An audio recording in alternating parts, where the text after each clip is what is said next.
A fairy tale for grown-ups, purely 16+ or 18+ A-rated cinema. Teaser ಅಲ್ಲಿ visuals and ಈ shot ನ ನೋಡಿದ್ಮೇಲೆ ಇದು ಆಫಿ ಫೇರಿ ಟೇಲ್ ಅಂತ ಸೀರಿಯಸ್ಲಿ ನನ್ಗಂತೂ ಅನ್ಸೇ ಇಲ್ಲ.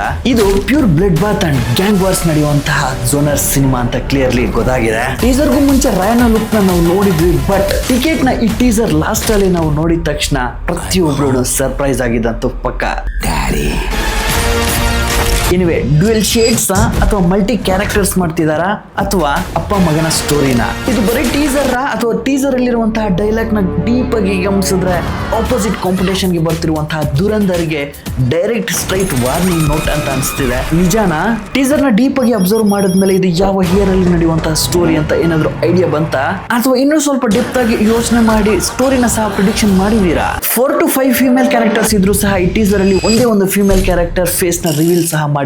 ಯಾಕೆ? PHF ಡಿಸ್ಟ್ರಿಬ್ಯೂಷನ್ ಈ ಟೀಸರ್ ರಿಲೀಸ್ಗೂ ಮುಂಚೆನೆ ಒಂದು ಸಿನಾಪ್ಸಿಸ್ ಅಂತ ಅವರ ವೆಬ್ಸೈಟ್ ಅಲ್ಲಿ ಹಾಕೊಂಡಿದ್ದಾರೆ. ಇದ್ರ ಬಗ್ಗೆ ಸ್ವಲ್ಪ ಚರ್ಚೆ ಮಾಡೋಣ. ಜೊತೆಗೆ ಇವಾಗ ಏನೆಲ್ಲ ಕ್ವಶನ್ಸ್ ರೈಸ್ ಆಯ್ತು ಅದ್ರ ಬಗ್ಗೆ ಸಹ ನಾನು ಕ್ಲಾರಿಟಿ ಕೊಡುವಂತಹ ಸಮಯ ಇದು. ಅಟ್ ದ ಸೇಮ್ ಟೈಮ್ ಬಿಟ್ಟಿರುವಂತಹ ಟೀಸರ್ ಬಗ್ಗೆ ಒಂಚೂರು ಡೆಪ್ತ್ ಆಗಿ ಮಾತಾಡುವಂತಹ ಪ್ರಯತ್ನ ಮಾಡ್ತೀನಿ. ಯಾವುದೇ ಕಾರಣಕ್ಕೂ ವಿಡಿಯೋ ಸ್ಕಿಪ್ ಮಾಡದೆ ಪೂರ್ತಿಯಾಗಿ ನೋಡಿ ಅಂತ ಹೇಳ್ತಾ, ಓಕೆ, ಹಾನೆಸ್ಟ್ಲಿ ಟೆಲ್ಲಿಂಗ್, ಪ್ರತಿಯೊಂದು ಫ್ರೇಮ್ ಸಹ ಒಂದೊಂದು ಸ್ಟೋರಿನ ಹೇಳುವಂತ ನನ್ನ ಮೈಂಡ್ಗೆ ಎಲಿವೇಶನ್ ಅನ್ನೋದು ಕೊಡ್ತಾ ಇದೆ. ಅದು ಎಷ್ಟು ಮಾತ್ರ ಸಾಧ್ಯ ಆಗುತ್ತೆ ನನಗಂತೂ ಗೊತ್ತಿಲ್ಲ, but I will try my best. Firstly competitor ಬಗ್ಗೆ ಮಾತಾಡುವ. 4 ವರ್ಷಗಳಾದ್ಮೇಲೆ ಬರ್ತಿದೀಯಾ. ನಿನ್ ಸಿನಿಮಾದ ಜೊತೆಗೆ ಕ್ಲಾಶ್ ಆಗೋಕೆ ದುರಂಧರ್ 2 ರೆಡಿ ಆಗಿದೆ. ಎಲ್ಲಾ ಸಿನಿಮಾಗಳನ್ನ ಎದುರಾಕೊಂಡು ಗೆಲ್ಲೋಕೆ ಸಾಧ್ಯ ಇಲ್ಲ.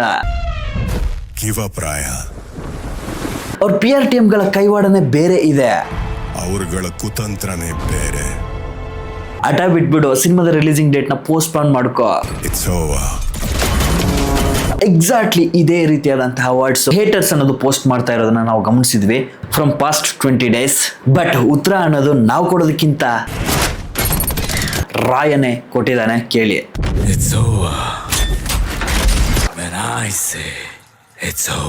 So it's not just A teaser, ಪಕ್ಕ ವಾರ್ನಿಂಗ್.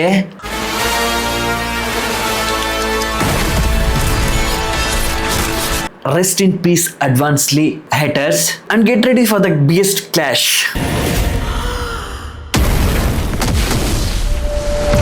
ಓಕೆ, ಈಗ PHF ಅವರ ವೆಬ್ಸೈಟ್ ಅಲ್ಲಿ ಹಾಕಿರುವಂತಹ ಸಿನಾಪ್ಸಿಸ್ ಬಗ್ಗೆ ಒಂಚೂರು ಡೆಪ್ತ್ ಆಗಿ ಹೋಗ್ಬಿಡೋಣ. ಗೋವಾ ಬೀಚ್ ನ ಎಲ್ಲರೂ ಪ್ಯಾರಡೈಸ್ ಅಂತ ಹೇಳ್ತಾರೆ, ಆದ್ರೆ ಸ್ವರ್ಗದ ಕೆಳಗಡೆ ಒಂದು ಡೇಂಜರಸ್ ವರ್ಲ್ಡ್ ಮುಚ್ಚಿದೆ. 1940s to 70s ಅಲ್ಲಿ ಕೊಲೋನಿಯಲ್ ಶಾಡೋ ಸ್ಲೋ ಆಗಿ ಫೇಡ್ ಆಗುತ್ತೆ. ಆ ಟೈಮ್ ಅಲ್ಲಿ ಕ್ರೈಮ್ ಸಿಂಡಿಕೇಟ್ಸ್ ರೈಸ್ ಆಗ್ತವೆ, ಸ್ಮಗ್ಲಿಂಗ್ ರೂಟ್ಸ್, ಪವರ್ ಗೆ ಹೈವೇ, ಗ್ಯಾಂಗ್ ವಾರ್ಸ್ ಗಳ ಪೀಕ್ ಟೈಮ್ ಅದು. ಅದೇ ಟೈಮ್ ಅಲ್ಲಿ ಒಬ್ಬ ಸೈಲೆಂಟ್ ಆಗಿ ಎಂಟ್ರಿ ಕೊಡ್ತಾನೆ. ಅವ್ನು ಮಾಡುವಂತಹ ಕೆಲಸಗಳು ಮಾತ್ರ ವೈಲೆಂಟ್ ಆಗಿ ಇರ್ತವೆ. ಬ್ಲಡ್ ಇಂದ ಎಂಪೈರ್ ನ ಬಿಲ್ಡ್ ಮಾಡ್ತಾನೆ, ಫಿಯರ್ ಇಂದ ಕಂಟ್ರೋಲ್ ಮಾಡ್ತಾನೆ. ಪ್ರತಿಯೊಂದು ಡೀಲಿಂಗ್ ಸಹ ತುಂಬಾ ರಿಸ್ಕಿ ಆಗಿರುತ್ತೆ.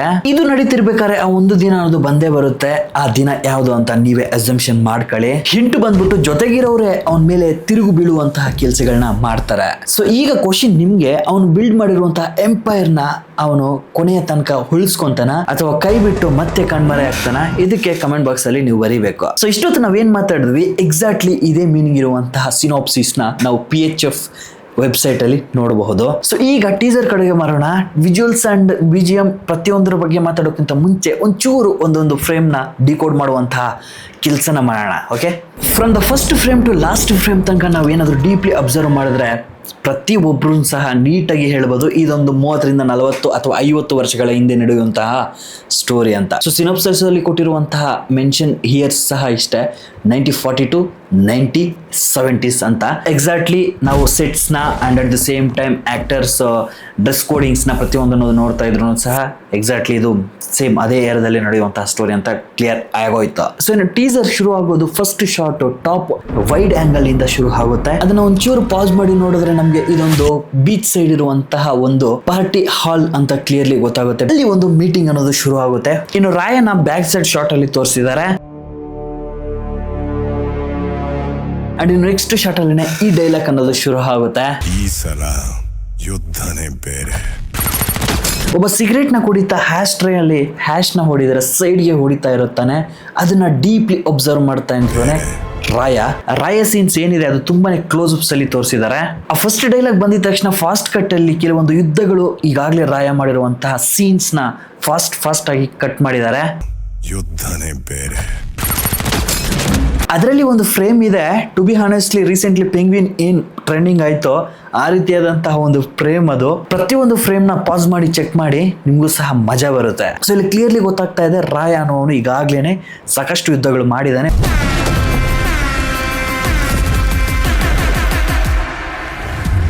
ಬಟ್ ಈ ಯುದ್ಧ ಅನ್ನೋದು ಆ ರೀತಿಯಾದಂತಹ ಯುದ್ಧ ಅಲ್ಲ. ಇದನ್ನ ರಾಯನಿಗೆ ಎಚ್ಚರಿಕೆಯ ರೀತಿ ಹೇಳ್ತಿದ್ದಾನೆ. ಬಟ್ ಆ ಯುದ್ಧ ಯಾವುದು ಅನ್ನೋದನ್ನ ನಾವು ಥಿಯೇಟರ್ ಅಲ್ಲಿ ತಿಳ್ಕೋಬೇಕು. ಸೊ ನೆಕ್ಸ್ಟ್ ಹಾಲಿವುಡ್ ಸ್ಟ್ಯಾಂಡರ್ಡ್ಸ್ ಅಲ್ಲಿ ಒಂದು ಫ್ರೇಮ್ ನ ಸೆಟ್ ಮಾಡಿದ್ದಾರೆ ರಾಜೀವ್ ರವಿ ಅವರು. ಅದ್ರ ಬಗ್ಗೆ ಹೇಳ್ತೀನಿ ಕೇಳಿ. ರಾಯ KGF ಎಂಡಿಂಗ್ ಅಲ್ಲಿ ಕುಡಿತಾ ಇರುವಂತಹ ಸೀನು ಅಂಡ್ ಇವಾಗ ಈವೆಂಟ್ ತೋರಿಸ್ತಾ ಇದ್ದೀನಿ.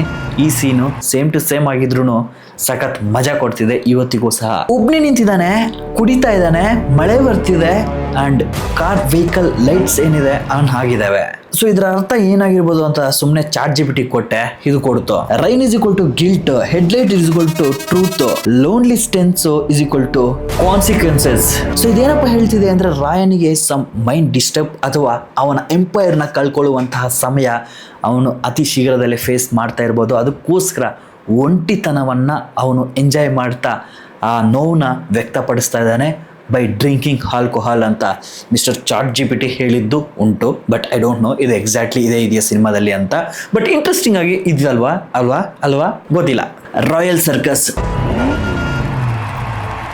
1909ರಲ್ಲಿ ಇಂಡಿಯಾಸ್ ಓಲ್ಡೆಸ್ಟ್ ಸರ್ಕಸ್ ಆಗಿತ್ತಂತೆ ಇದು. ಆಗ ಈ ಸರ್ಕಸ್ ನ ಹೆಸರು ಮುದಸ್ಕರ್ ಅಂತ ಇತ್ತಂತೆ. ಇದನ್ನ 1970ರಲ್ಲಿ ಒಂದು ಅನಿಮಲ್ ಟ್ರೈನರ್ ವಾಲ್ವಾಕರ್ ಅನ್ನುವಂತಹ ವ್ಯಕ್ತಿ ಬಂದ್ಬಿಟ್ಟು ಇದನ್ನ ಪರ್ಚೇಸ್ ಮಾಡ್ಕೊಂಡ್ರೆ ಆ ಓನರ್ ಹತ್ರದಿಂದ ತಗೊಂಡು ಈ ವ್ಯಕ್ತಿ ಮತ್ತೆ ಇದನ್ನ ರೀನೇಮ್ ಮಾಡಿ ದ ಗ್ರೇಟ್ ರಾಯಲ್ ಸರ್ಕಸ್ ಅಂತ ಹೆಸರನ್ನ ಚೇಂಜ್ ಮಾಡಿದ್ರಂತೆ. ಅಂಡ್ ಈ ಸರ್ಕಸ್ ಬಂದ್ಬಿಟ್ಟು ತುಂಬಾನೇ ಪಾಪ್ಯುಲರ್ ಆಗಿತ್ತಂತೆ ಆ ಕಾಲಘಟ್ಟದಲ್ಲಿ. ಇವಾಗ ನಾನು ಏನ್ ಹೇಳ್ತಿದ್ದೀನಿ ಇದು ಬಂದ್ಬಿಟ್ಟು ಹಿಸ್ಟ್ರಿ. ಬಟ್ ಸಿನಿಮಾದ ವಿಷಯಕ್ಕೆ ಬಂದ್ರೆ ಇದು ಫಿಕ್ಷನಲ್ ಆಗಿ ಈ ಸರ್ಕಸ್ ಬಗ್ಗೆ ತಗೊಂಡಿರ್ಬೋದು ಅಥವಾ ಇದೊಂದು ಬೇಸ್ ಆಗಿ ಇಟ್ಕೊಂಡು ಅವರ ಬರವಣಿಗೆಯಲ್ಲಿ ಬದಲಾವಣೆಗಳನ್ನ ಮಾಡ್ಕೊಂಡಿರ್ಬೋದು. ಸೊ ಅವಾಗಲೇ ಹೇಳ್ದೆ ಇಲ್ವಾ, ಈ ರಾಯನ್ಗೆ ಅಂಡ್ ಟಿಕೆಟ್ಗೆ ಅಂಡ್ ಈ ಸರ್ಕಸ್ಗೆ ಏನೋ ಒಂದು ಸಂಬಂಧ ಅನ್ನೋದು ಇದೆ ಅಂತ.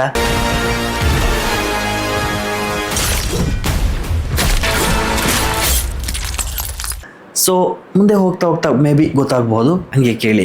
ಸೊ ಸರ್ಕಸ್ ಅಂದ್ರೆ ಎಂಟರ್ಟೈನ್ಮೆಂಟ್ ಅಂತ ಅನ್ಸುತ್ತೆ. ಬಟ್ ಟಾಕ್ಸಿಕ್ ವರ್ಲ್ಡ್ ಅಲ್ಲಿ ಸರ್ಕಸ್ ಅಂದ್ರೆ ಒಂದು ಕವರ್. ಲೈಟ್ಸ್ ಮೇಲೆ ಶೋ ಅನ್ನೋದು ನಡೆಯುತ್ತೆ, ಲೈಟ್ಸ್ ಕೆಳಗಡೆ ಬಂದ್ಬಿಟ್ಟು ಕ್ರೈಮ್ ಅನ್ನೋದು ನಡೆಯುತ್ತೆ ಪ್ರತಿಯೊಂದು ಸರ್ಕಸ್ ಅಲ್ಲಿ ಸಹ ಆಗಿನ ಕಾಲಘಟ್ಟದಲ್ಲಿ. ಸೊ ಇವಾಗ ಏನ್ ನಾವು ರಾಯಲ್ ಸರ್ಕಸ್ ಬಗ್ಗೆ ಹೇಳ್ತಿದೀವಿ ಇದನ್ನ ಸಹ ಮೇ ಬಿ ಬಳಸಿರಬಹುದು. ಬೇಕಾದ್ರೆ ದೊಡ್ಡ ದೊಡ್ಡ ವ್ಯಕ್ತಿಗಳು ಬರ್ತಾ ಇರುವಂತಹ ಲಕ್ಸುರಿ ಕಾರ್ಸ್ ನಾವು ಈ ಸೀನ್ ಅಲ್ಲಿ ನೋಡಬಹುದು. ಮೋಸ್ಟ್ ಪ್ರಾಬಬ್ಲಿ ಈ ಸರ್ಕಸ್ ವರ್ಲ್ಡ್ ಏನಿದೆ ಅಂದ್ರೆ ಲೈಟ್ ಆಫ್ ಆಗಿದ ತಕ್ಷಣ ಸಣ್ಣ ಪುಟ್ಟ ಅಥವಾ ದೊಡ್ಡ ದೊಡ್ಡ ಡೀಲಿಂಗ್ಸ್ ಏನ್ ಮಾಡ್ತಾರೆ ಅದನ್ನ ಸಹ ಇದೇ ಸರ್ಕಸ್ ಅಲ್ಲಿ ಮಾಡ್ತಾ ಇರಬಹುದೇನೋ ಅಂತ ಅನ್ಸುತ್ತೆ. ನೆಕ್ಸ್ಟ್ ಡೈಲಾಗ್ ಬಂದ್ಬಿಟ್ಟು ಅವರ ಕೃತಂತ್ರಗಳೇ ಬೇರೆ ಅನ್ನುವಂತಹ ಡೈಲಾಗ್ ಶುರು ಆಗಿದ ತಕ್ಷಣ ಫಾಸ್ಟ್ ಕಟ್ ಅಲ್ಲಿ ಟೀಸರ್ ಅಲ್ಲಿ ಬಂದ್ಬಿಟ್ಟು ನಮಗೆ ಒಂದು 3 to 4 ವಿಷಯಗಳನ್ನ ಸೀನ್ ಬೈ ಸೀನ್ ತೋರಿಸಿದ್ದಾರೆ. ಅದು ಹೆವಿ ಫಾಸ್ಟ್ ಅಲ್ಲಿ ಹೋಗುತ್ತೆ, ಪಾಸ್ ಮಾಡಿ ನೋಡಿದ್ರೆ ಮಾತ್ರ ಗೊತ್ತಾಗುತ್ತೆ. ಫಸ್ಟ್ ಒನ್ ಬಂದ್ಬಿಟ್ಟು ಸೆಕ್ಸ್, ಸೆಕೆಂಡ್ ಒನ್ ಬಂದ್ಬಿಟ್ಟು pub, third one casino and fourth one ಬಂದ್ಬಿಟ್ಟು ಸರ್ಕಸ್. ಸೊ ಇಷ್ಟು ವಿಷಯಗಳನ್ನ ಫಾಸ್ಟ್ ಕಟ್ ಅಲ್ಲಿ ತೋರಿಸಿದ್ದಾರೆ. ಮೋಸ್ಟ್ ಪ್ರಾಬಬ್ಲಿ ಈ ವಿಷಯಗಳ ಬಗ್ಗೆನೇ ಹೇಳ್ತಾ ಇರ್ಬೋದೇನೋ, ಇದೇ ಒಂದು ದೊಡ್ಡ ಯುದ್ಧ ಆಗಿರುತ್ತೇನೋ ನೆಕ್ಸ್ಟ್ ಅಪ್ಕಮಿಂಗ್ ರಾಯನ ಯುದ್ಧ ಅಂತ ಅನ್ಸಬಹುದು. ಇನ್ನು ನೆಕ್ಸ್ಟ್ ಸೀನ್ ಅಲ್ಲಿ ಒಂದು ಟ್ರೈನ್ ನ ಸ್ಟಾಪ್ ಮಾಡ್ತಾರೆ ರಾಯ ಗ್ಯಾಂಗ್ ಅಂಡ್ ಅದೇ ಟ್ರೈನ್ ಬಂದ್ಬಿಟ್ಟು ಅರೌಂಡ್ 40s 50s ಅಲ್ಲಿ ಎರದಲ್ಲಿ ಇದ್ದಂತಹ ಟ್ರೈನ್ ಅದು. ಇನ್ನು ಒಂದು ದೊಡ್ಡ ಶಿಪ್ ನ ಸಹ ತೋರಿಸಿದ್ದಾರೆ, ಆ ಶಿಪ್ ಸಹ ಹಳೆ ಕಾಲದ. ಇನ್ನು ನೆಕ್ಸ್ಟ್ ಸೀನ್ ಅಲ್ಲಿ ಎಲ್ರು ಎದುರಾಕೊಂಡು ಬದುಕಕ್ಕಾಗಲ್ಲ, ಹಠ ಬಿಟ್ಬಿಡು. ಸ್ಟಾರ್ಟ್ ಆಗಿದ ತಕ್ಷಣ ಫಿಶ್ ರೀತಿ ಇರುವಂತಹ ಬೊಂಬೆನ ಒಂದು ಕೈಯಲ್ಲಿ ಹಿಡ್ಕೊಂಡು ಎಂಟ್ರಿ ಆಗುವಂತಹ ಒಂದು ಸೀನ್ ನ ತೋರಿಸ್ತಾರೆ. ಅದಾದ ತಕ್ಷಣನೇ ರಾಯನ ಎಂಟ್ರಿ ಸೀನ್ ಅನ್ನೋದು ಬರುತ್ತೆ. ಐ ಮೀನ್ ರಾಯನ ಗ್ಯಾಂಗ್ ಎಂಟ್ರಿ ಸೀನ್. ಅದು ಒಂದು ದೊಡ್ಡ ಹಾವು ರೀತಿನೂ ಇದೆ, ಅಟ್ ದ ಸೇಮ್ ಟೈಮ್ ಒಂದು ಫಿಶ್ ರೀತಿನೂ ಇದೆ. ಸೊ ನಾನು ಈ ಫಿಶ್ ನ ಕಂಪೇರ್ ಮಾಡ್ತೀನಿ. ರೀಸೆಂಟ್ಲಿ ಇಲ್ಲಿ ಪ್ರತಿಯೊಬ್ರು ನಾವು ನೋಡೇ ಇರ್ತೀವಿ, ಒಂದು ಫಿಶ್ ಬಂದ್ಬಿಟ್ಟು ವಾಟರ್ ಇಂದ ಹೊರಗೆ ಬಂದಿದೆ. ಆ ಫಿಶ್ ಹೊರಗೆ ಬಂದಿದೆ ಅಂದ್ರೆ ಪ್ರಳಯ ಅನ್ನೋದು ಶುರು ಆಗುತ್ತೆ ಅಂತ. ರಾಯನ ಇಂಟ್ರಡಕ್ಷನ್ ನಾವು ನೋಡಿದೀವಿ. ಆ್ಯಂಡ್ ಈ ಟೀಸರ್ ಅಲ್ಲಿ ಸುಮಾರು 4 ರಿಂದ 5 ಶೇಡ್ಸ್ ಅಲ್ಲಿ ನಮಗೆ ರಾಯ ಬಂದ್ಬಿಟ್ಟು ಕಾಣಿಸ್ಕೊಳ್ತಿದ್ದಾನೆ. ಅದರಲ್ಲಿ ಒಂದು ಟಿಕೆಟ್, ಅದು ಬಿಟ್ರೆ ಇನ್ ಮಿಕ್ಕಿರೋದು ಒಂದು ರಾಯ. ಅಂಡ್ ಇನ್ನು 2-3 ಶೇಡ್ಸ್ ಅಲ್ಲಿ ಕಾಣಿಸ್ಕೊಂತಿದ್ದಾರೆ. ಅಂದ್ರೆ ಅದು ಬರೀ ಶೇಡ್ಸ್ ಆಗಿ ಉಳ್ಕೊಳ್ಳುತ್ತಾ ಅಥವಾ ಮಲ್ಟಿ ಕ್ಯಾರೆಕ್ಟರ್ಸ್ ಯಶ್ ಅವರೇ ಪ್ಲೇ ಮಾಡ್ತಿದಾರಾ ಅನ್ನೋದು ಸಹ ಒಂದು ಕ್ವಶನ್ ಹುಟ್ಕೊಳ್ಳುತ್ತೆ. ಸೊ ಇದಕ್ಕೂ ಸಹ ಎಕ್ಸಾಕ್ಟ್ ಆನ್ಸರ್ ಸಿಗದೆ ಇದ್ರು ಸಹ ರಾಯನ್ಗೆ ಹೇರ್ ಸ್ಟೈಲ್ ಮಾಡಿರುವಂತಹ ಹೇರ್ ಸ್ಟೈಲಿಸ್ಟ್ ಮ್ಯಾನ್ ಯಾರಿದ್ದಾರೆ ಆ ವ್ಯಕ್ತಿ ಬಂದ್ಬಿಟ್ಟು ಯಶ್ ಅವರು ಈ ಸಿನಿಮಾದಲ್ಲಿ 4-5 ಶೇಡ್ಸ್ ಅಲ್ಲಿ ಕಾಣಿಸ್ಕೊಳ್ಳೋಕೆ ಹೊರಟಿದ್ದಾರೆ ಅಂತ ಹೇಳಿರೋದನ್ನ ನಾವು ಸಾಕಷ್ಟು ದಿನಗಳ ಹಿಂದೆನೆ ಕೇಳಿಸ್ಕೊಂಡಿದ್ವಿ ಒಂದು ವಿಡಿಯೋ ಮುಖಾಂತರ. ಬಟ್ ಅದು ಬರೀ ಶೇಡ್ಸ್ ಆಗಿ ಇರುತ್ತಾ ಅಥವಾ ಕ್ಯಾರೆಕ್ಟರ್ಸ್ ಅನ್ನೋದು ಸಹ ನಾವು ಮಾರ್ಚ್ 19ನೇ ತಾರೀಕು ತನಕ ವೇಟ್ ಮಾಡಿದ್ರೆ ಗೊತ್ತಾಗುತ್ತೆ. ಬಟ್ ಇದನ್ನ ನೋಡ್ತಾ ಇದ್ರೆ ಸದ್ಯಕ್ಕಂತೂ ಯಶ್ ವರ್ಸಸ್ ಯಶ್ ಅಂತೂ ಡೆಫಿನೆಟ್ಲಿ 2 ಕ್ಯಾರೆಕ್ಟರ್ಸ್ ಅಂತ ಗೊತ್ತಾಗ್ತಾ ಇದೆ. ಬಟ್ ಅದು ಮೀರಿ ಯಶ್ ಅವರೇ ಇನ್ನೂ 2-3 ಶೇಡ್ಸ್ ಅಲ್ಲಿ ಕಾಣಿಸ್ಕೊಳ್ತಾ ಇದ್ದಾರೆ. ಐ ಮೀನ್ ರಾಯನೇ ಇನ್ನೂ 2-3 ಶೇಡ್ಸ್ ಅಲ್ಲಿ ಕಾಣಿಸ್ಕೊಳ್ತಿದ್ದಾರೆ ಅಥವಾ ರಾಯ ಅಪ್ಪನಾಗಿ ಟಿಕೆಟ್ ಮಗನಾಗಿ ಕಾಣಿಸ್ಕೊಳ್ಳಕ್ಕೆ ಹೊರಟಿದಾರ ಅನ್ನೋದು ತುಂಬಾನೇ ಕುತೂಹಲವಾದಂತಹ ಕ್ವಶನ್. ಸೊ ಇದನ್ನೆಲ್ಲಾನು ಸಿನಿಮಾ ನೋಡ್ಬೇಕಾದ್ರೆ ಗೊತ್ತಾಗುತ್ತೆ.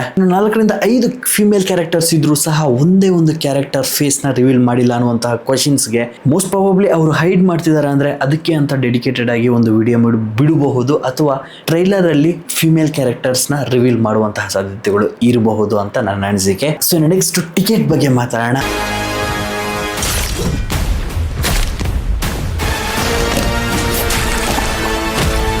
ಅಂದ್ರೆ ಟೀಸರ್ ಅಲ್ಲಿ ಲಾಸ್ಟ್ ಅಲ್ಲಿ ಯಶ್ ಅವರು ಟ್ರಾನ್ಸ್ಫಾರ್ಮೇಶನ್ ಆಗಿ ಅವರ ಎಂಗೇಜ್ ಲುಕ್ ಅಲ್ಲಿ ಕಾಣಿಸ್ಕೊಂಡಿರುವಂತಹ ಬ್ಲಡ್ ಬಾತ್ ಡಾರ್ಕೆಸ್ಟ್ ಕ್ಯಾರೆಕ್ಟರ್ ಬಗ್ಗೆ ನಾವು ಮಾತಾಡೋಣ. ಈ ಲುಕ್ ನ ನೋಡ್ಬೇಕಾದ್ರೆ ಸಖತ್ ಸರ್ಪ್ರೈಸಿಂಗ್ ಆಗಿತ್ತು ಪ್ರತಿಯೊಬ್ಬರಿಗೂ. ಆ ವಿಜುವಲ್ಸ್ ನ ನೋಡಿದ ತಕ್ಷಣ ಆ ಮಿಷಿನ್ ತಗೊಂಡು ಕಟ್ ಮಾಡುವಂತಹ ಸೀನ್ ನ ನೋಡ್ಬೇಕಾದ್ರೆ ಸೀರಿಯಸ್ಲಿ ಟಾಕ್ಸಿಕ್ ಸಿನಿಮಾ ತುಂಬಾ ಟಾಕ್ಸಿಕ್ ಆಗೇನೆ ಇದೆ ಅಂತ ಪ್ರತಿಯೊಬ್ಬರು ಮೈಂಡ್ಗೂ ಬಂದಿರುತ್ತೆ. ಅಂಡ್ ನೋಡ್ತಿದ್ರೆ ಈ ಟಿಕೆಟ್ ಅನ್ನುವ ಕ್ಯಾರೆಕ್ಟರ್ ಈ ಸರ್ಕಸ್ಗೆ ರಿಲೇಟೆಡ್ ಆಗಿರುವಂತಹ ಕ್ಯಾರೆಕ್ಟರ್ ಅಂತ ಅನಿಸ್ತಾ ಇದೆ. ಬಿಕಾಸ್ ಡ್ಯಾನ್ಸ್ ಆಡ್ತಿದ್ದಾನೆ, at the same time terror look ಅಲ್ಲಿ ಕಾಣಿಸ್ಕೊಳ್ತಿದ್ದಾನೆ ಅಂಡ್ ತುಂಬಾ ಎಂಗೇಜ್ ಅಲ್ಲಿ ಕಾಣಿಸ್ಕೊಳ್ತಿದ್ದಾನೆ. ಸೊ ಈ ಕ್ಯಾರೆಕ್ಟರ್ ಬಂದ್ಬಿಟ್ಟು ಈ ಸರ್ಕಸ್ ಆರ್ಟಿಸ್ಟ್ ಆಗಿದ್ರು ಸಹ ಆಗಿರಬಹುದು. ಸೊ ಈ ಡ್ಯಾನ್ಸ್ ಬಗ್ಗೆ ಮಾತಾಡ್ಬೇಕಾದ್ರೆ ಒಂದು 15 ವರ್ಷಗಳ ಹಿಂದೆ ಯಶ್ ಅವರ ಕಾಲೇಜ್ ಡೇಸ್ ಅಲ್ಲಿ ಒಂದು ಡ್ಯಾನ್ಸ್ ಪರ್ಫಾರ್ಮೆನ್ಸ್ ಮಾಡಿದಂತಹ ಅದೇ ಡ್ಯಾನ್ಸ್ ಸ್ಟೆಪ್ ನ ಟೀಸರ್ ಅಲ್ಲಿ ತೋರಿಸ್ಬೇಕಾದ್ರೆ ಜನರಿಗೆ ಇನ್ಸ್ಪಿರೇಷನ್ ಆಗ್ತಿದೆ ಒಂದ್ ಕಡೆ, ಇನ್ನೊಂದು ಕಡೆ ವಾ ಆ ಸ್ಟೈಲ್ ನ ಮತ್ತೆ ತಗೊಬಂದಿದ್ದಾರೆ ಅಂತ ಖುಷಿ ಆಗ್ತಾ ಇದೆ. ಅಂಡ್ ಎಸ್ ನನಗೂ ಸಹ ಅದೇ ಸರ್ಪ್ರೈಸಿಂಗ್ ಆಗಿ ಅಂಡ್ ತುಂಬಾನೇ ಖುಷಿ ಸಹ ಆಯ್ತು. ಈ ಕ್ಯಾರೆಕ್ಟರ್ ನಾನು ಥಿಯೇಟರ್ ಅಲ್ಲಿ ನೋಡ್ಬೇಕು ಅಂತ ಸಿಕ್ಕಾಪಟ್ಟೆ ವೇಟ್ ಮಾಡ್ತಾ ಇದ್ದೀನಿ. ಒಟ್ನಲ್ಲಿ ಈ ಟೀಸರ್ ನ ಬಿಟ್ಟು ಪ್ರತಿಯೊಬ್ಬರ ಮೈಂಡ್ಸ್ ಅಲ್ಲಿ ಕ್ವಶನ್ಸ್ ನ ಹುಟ್ಟಾಕ್ಸಿ at the same time competition ಗೆ ಬರ್ತಿರುವಂತಹವರಿಗೆ ಒಂದು ಎಚ್ಚರಿಕೆನ ಕೊಟ್ಟಿರುವಂತಹ one of the darkest visuals with raw teaser release ಆಗಿದೆ. ಅಂಡ್ ಹಾಲಿವುಡ್ ಗೆ ಟಕ್ಕರ್ ಕೊಡುವಂತಹ ಟೀಸರ್. ಅಂಡ್ ಟೆಕ್ನಿಕಲ್ ಡಿಪಾರ್ಟ್ಮೆಂಟ್ ವಿಷಯಕ್ಕೆ ಬಂದ್ರೆ ವಿಜುವಲಿ ಹೇಳಿಲ್ವಾ, ರಾಜೀವ್ ರವಿ ಅವರು ಹಾಲಿವುಡ್ ಫ್ರೇಮ್ಸ್ ನ ಸೆಟ್ ಮಾಡಿದ್ದಾರೆ ಟಕ್ಕರ್ ಕೊಡೋದಕ್ಕೆ ಹಾಲಿವುಡ್ ಸಿನಿಮಾಗಳಿಗೆ. ಅಂಡ್ ಇನ್ನು BGM ಮಾಸ್ ಆಗಿ ಕೊಟ್ಟಿದ್ದಾರೆ ರವಿ ಬಸ್ರೂರ್ ಸರ್ ಅವರು. ಅಂಡ್ ಇನ್ನು VFX ವರ್ಕ್ ಸಹ ತುಂಬಾ ಅದ್ಭುತವಾಗಿ ಬಂದಿದೆ. ಅಂಡ್ ಇನ್ನು ಪರ್ಫಾರ್ಮೆನ್ಸ್ ವಿಷಯಕ್ಕೆ ಬಂದ್ರೆ 4 ವರ್ಷಗಳಾಗೋಗಿದೆ ಈ ವ್ಯಕ್ತಿ ತುಂಬಾನೇ ಗ್ಯಾಪ್ ತಗೋತಾ ಇದ್ದಾರೆ. ನೆಕ್ಸ್ಟ್ ಬರುವಂತಹ ಸಿನಿಮಾದಲ್ಲಿ ಯಾವ ರೀತಿಯಾದಂತಹ ಪರ್ಫಾರ್ಮೆನ್ಸ್ ನ ಕೊಡ್ತಾರೆ ಅನ್ನುವಂತಹ ಒಂದು ಕ್ವಶನ್ ರೈಸ್ ಆಗ್ತಾ ಇತ್ತು. ಆಶ್ಚರ್ಯ ಪಡುವಂತೆ ಪರ್ಫಾರ್ಮೆನ್ಸ್ ಅನ್ನೋದು ರಾಕಿಂಗ್ ಸ್ಟಾರ್ ಯಶ್ ಅವರು ಮಾಡಿದ್ದಾರೆ. ಸೊ ಲಾಸ್ಟ್ ಫೈನಲಿ ಅಪ್ಡೇಟ್ ವಿಷಯಕ್ಕೆ ಬಂದ್ರೆ ರವಿ ಬಸ್ರೂರ್ ಸರ್ ಅವರು ಒಂದು ಸಾಂಗ್ ನ ಮಾಡಿ ಅಂಡ್ ಎಂಟೈರ್ ಸಿನಿಮಾಗೆ BGM ನ ಕೊಟ್ಟಿದ್ದಾರೆ. ಅಂಡ್ ನೆಕ್ಸ್ಟ್ ಬಂದ್ಬಿಟ್ಟು ಟಾಕ್ಸಿಕ್ ಸಿನಿಮಾದ ಮ್ಯೂಸಿಕ್ ರೈಟ್ಸ್ ನ ಜಿ ಕಂಪನಿ ಅವರು ತಗೊಂಡಿದ್ದಾರೆ. ಅಂಡ್ ಇನ್ನು ವಿಶಾಲ್ ಮಿಶ್ರಾ ಅವರು 4 ಸಾಂಗ್ಸ್ ನ ಮಾಡಿದ್ದಾರೆ. ಅಂಡ್ ಇನ್ನು ತನಿಷ್ಕ್ ಬಾಗ್ಚಿ, ಇಸ್ಲಾಂ ನಿಜಾಮಿ, ಫಹೀಮ್ ಅಬ್ದುಲ್ಲಾ ಇವರು 3 ಜನ ಸೇರ್ಕೊಂಡು ಒಂದು ಸಾಂಗ್ ನ ತಯಾರಿ ಮಾಡಿದ್ದಾರೆ. ಸೊ ಇಲ್ಲಿ ತನಕ ನನ್ನ ವಿಡಿಯೋ ನೋಡಕ್ಕೆ ಬಂದಿದ್ದೀರಾ ಅಂದ್ರೆ ಐ ಡೋಂಟ್ ನೋ ಎಷ್ಟು ಜನಕ್ಕೆ ಈ ವಿಡಿಯೋ ಇಷ್ಟ ಆಗಿದೆ ಆಗಿಲ್ಲ ಅಂತ. ಬಟ್ ಒಂದು ಮಾತ್ರ ಹೇಳಬಲ್ಲೆ, ನಾವು ಫ್ರೇಮ್ ಟು ಫ್ರೇಮು ಮಾತಾಡ್ತಾ ಹೋದ್ರೆ ಎಷ್ಟು ಬೇಕಾದ್ರೂ ಮಾತಾಡ್ಬೋದು, ಏನ್ ಬೇಕಾದ್ರೂ ಮಾತಾಡಬಹುದು. ಅದು ನಮ್ಮ ಊಹೆ, ನಮ್ಮ ಪಾರ್ಸ್ಪೆಕ್ಟಿವ್ ಆಗಿರುತ್ತೆ. ಬಟ್ ಸಿನಿಮಾ ವಿಚಾರಕ್ಕೆ ಬಂದರೆ ಸ್ಟೋರಿ ಡೆಫಿನೆಟ್ಲಿ ಬೇರೆ ಆಗಿರುತ್ತೆ. ಮೋಸ್ಟ್ ಪ್ರಾಬಬ್ಲಿ ಒಂದು ಸ್ವಲ್ಪ ಎರಡು ಒಂದೇ ಆಗಿರಬಹುದು ಸಾಧ್ಯತೆಗಳು ಇರುತ್ತೆ. ಅದು ಬಿಟ್ಟರೆ ನಾನು ಹೇಳೋದೇ ಅಲ್ಲಿರುತ್ತೆ ಅಂತ ನಾನು ಹೇಳೋದಕ್ಕೆ 100% I am not the writer ಅಥವಾ director of Toxic cinema. I am just a content creator. So ನನ್ನ ಪರ್ಸ್ಪೆಕ್ಟಿವಲ್ಲಿ ಈ ರೀತಿಯಾದಂತಹ ವಿಜುವಲ್ಸ್ನ ನೋಡಿದ ಮೇಲೆ ನನಗೆ ತುಂಬಾ ಖುಷಿ ಆಯಿತು. ಅದನ್ನು ನಿಮ್ಮ ಹತ್ರ ಹಂಚ್ಕೊಳ್ಬೇಕು, ಅದ್ರ ಬಗ್ಗೆ ಸ್ವಲ್ಪ ಮಾತಾಡಬೇಕು ಅನ್ನುವಂತಹ ಒಂದು ಹುಮ್ಮಸ್ಸಿನಿಂದ ಇವತ್ತು ಈ ವಿಡಿಯೋನ ಮಾಡಿ ನಿಮ್ಮ ತನಕ ತಲುಪಿಸ್ತಾ ಇದ್ದೀನಿ. ಸೊ ಇಫ್ ಏನಾದರೂ ನಿಮಗೆ ಇಷ್ಟ ಆಗಿದ್ರೆ ದಯವಿಟ್ಟು ಲೈಕ್ ಮಾಡಿ, ಸಬ್ಸ್ಕ್ರೈಬ್ ಮಾಡಿದ್ರೆ ಮಾತ್ರ ಯಾವುದೇ ಕಾರಣಕ್ಕೂ ಮರಿಬೇಡಿ. ಇಫ್ ಇಷ್ಟ ಆಗಿಲ್ಲ ಅಂದರೆ ಅದನ್ನು ಸಹ ಕಮೆಂಟ್ ಬಾಕ್ಸಲ್ಲಿ ಬರೀರಿ. ಆ್ಯಂಡ್ ಎಸ್, ನಾನು ಹೇಳ್ತಾ ಇದ್ದೀನಿ, ಕೆಲವಷ್ಟು ವಿಷಯಗಳು ಪಿಟೀಲ್ ಹಾಗೆ ಉಳ್ಕೋತವೆ, ಗೊತ್ತಿಲ್ಲ. Love you all. ನೆಕ್ಸ್ಟ್ ಸಿಗ್ತೀನಿ. ಅಪ್ಪ ಅಮ್ಮನ ಚೆನ್ನಾಗಿ ನೋಡ್ಕೊಳ್ಳಿ.